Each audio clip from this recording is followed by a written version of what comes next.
Magandang buhay! Narito naman tayo sa Faith On Behind That Uniform. Sabi po sa Psalm chapter 28 verse 7, "The Lord is my strength and my shield." In a world that sees only the surface, let us remember the Lord is their strength and shield, empowering those who serve with quiet courage every day. A man in uniform is often admired, but the person inside the uniform, it's not easy to be them.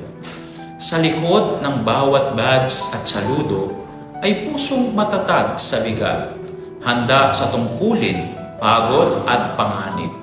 Sa ating mga kapulisan, ang uniforme ay hindi lang kasuotan, kundi panata ng tapang at sakripisyo na hindi laging nakikita o nauunawaan. Madalas nating makita ang tikas at disiplina, pero bihira nating tanungin, kamusta siya sa loob? Tulad natin sila, tao rin. May damdamin, may takot, may pagod, hindi perpekto, pero patuloy sa tungkulin. Ngayong araw, naway maalala natin silang ipanalangin para sa kanilang kaligtasan, kapayapaan ng loob at gabay sa bawat desisyon. Sa ngalan ng Ama at ng Anak at ng Espiritu Santo. Amen.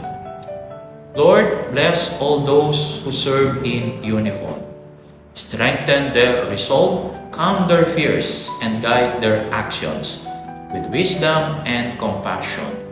May they never forget that you walk with them in every call of duty.